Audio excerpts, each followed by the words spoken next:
Right. Now we're going to do something fun because this is something we've been going and really pulling out some material that's been pretty groundbreaking and exciting.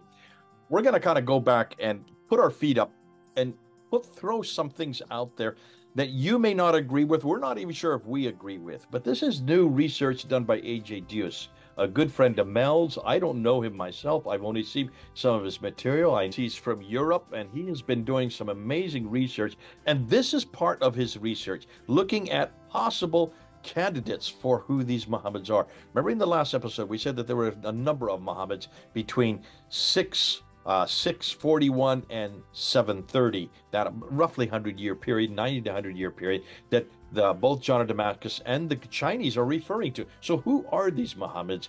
What are they?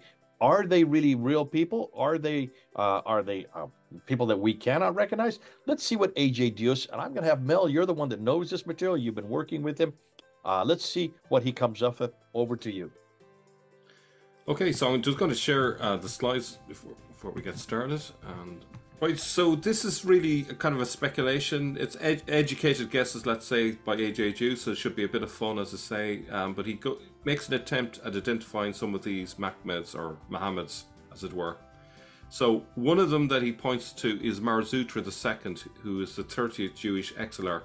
Now, if you're not sure what an exilarch was, it's essentially the Jewish leader of the diaspora, where the Jews were spread all over the known world. He was their main leader.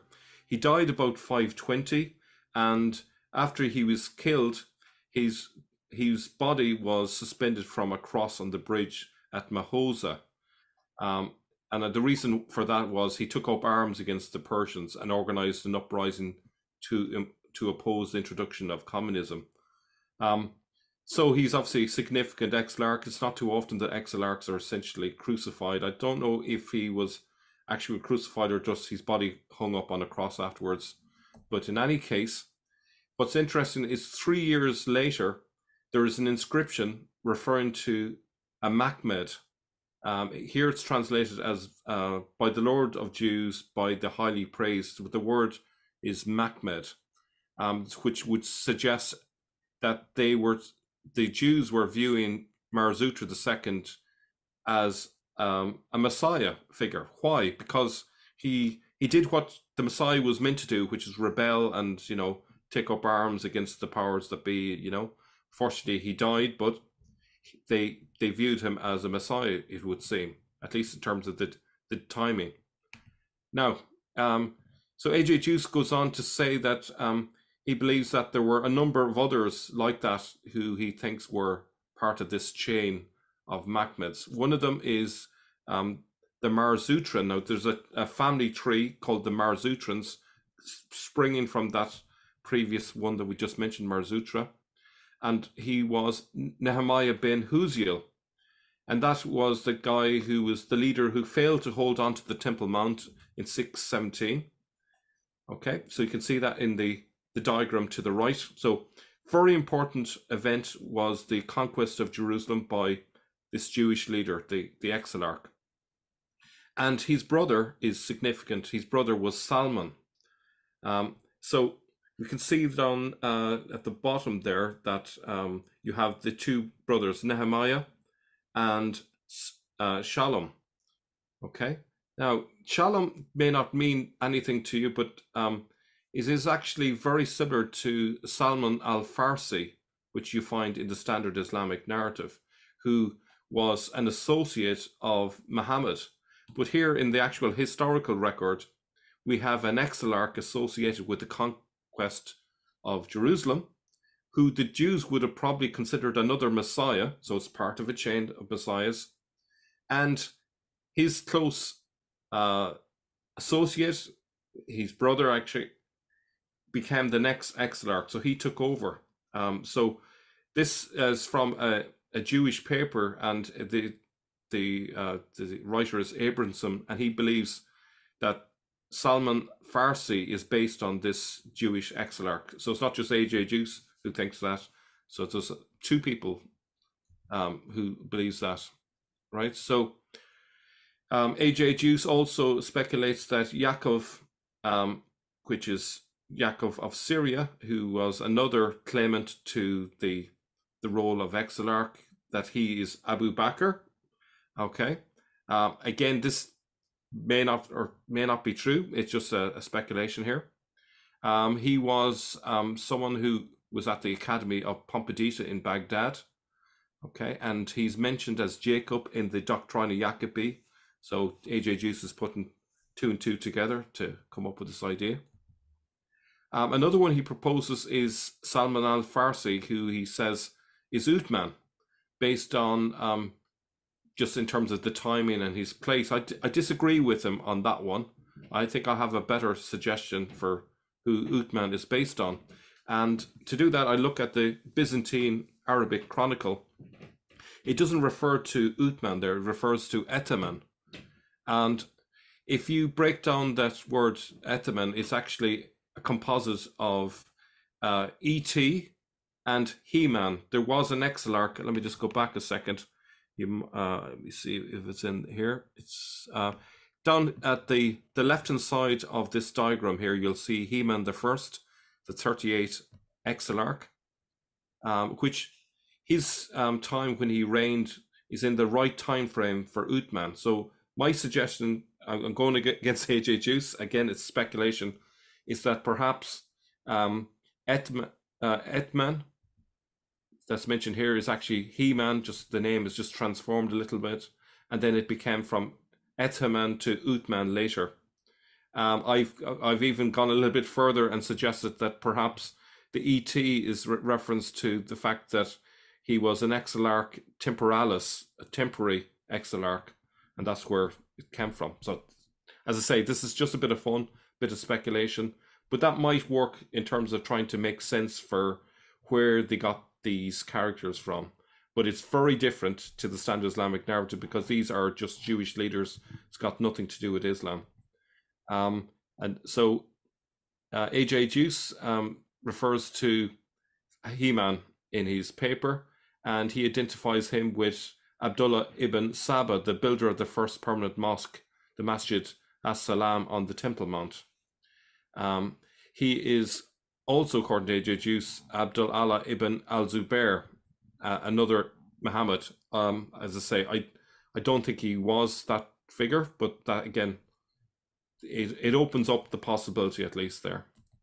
So AJ Juice goes on to say that the Marzutran lineage carries the title of Muhammad with Proto-Islam. Marzutra II was Muhammad, therefore Nehemiah bin Huziel was Muhammad, therefore his brother Salman al-Farisi was Muhammad, and so on. So that's his idea. He also mentions his day the second, the fourth Exilarch, as another possible Muhammad. So we have a chain of them. He also refers to Bostane, who his family were considered unclean because they married into the Persian family line, and so he's referred to as unclean as a result of that. So this is a summary here of the chain of Muhammads. These are just some that AJ Juice suggests are Muhammads, and so that's it, Jay. I'll just go back to you there. So basically what you're saying, and I'll just so people follow you here because you're putting an awful lot of information, but this is good information. This is what AJ Dios is saying. Let me just go through it real quickly in summary. So Marzutra that you say is probably the of the name, the number of Muhammad's it could be, he would put him down as the first one. He died in 520, so that's the 6th century. Then we come into the 7th century, and we come with Nehemiah the second, which you have there, Ben Hushiel. And he died possibly 614 or 617. We're not really sure of that date, but now we're in the 7th century. And then you go to Hanamel, who is also known as Shalom, that AJ Dios believes is Uthman. You say probably Haman the first. That's Ethaman, which is very close to Uthman. I would probably go with you on this. I would agree with you. This is probably the Uthman that the standard Islamic narrative has grabbed. And then after him comes Yaqub of Syria, who dies in 643, and that this is the same person as Abu Bakr. Abu Bakr that the standard Islamic narrative demands or puts as their first caliph.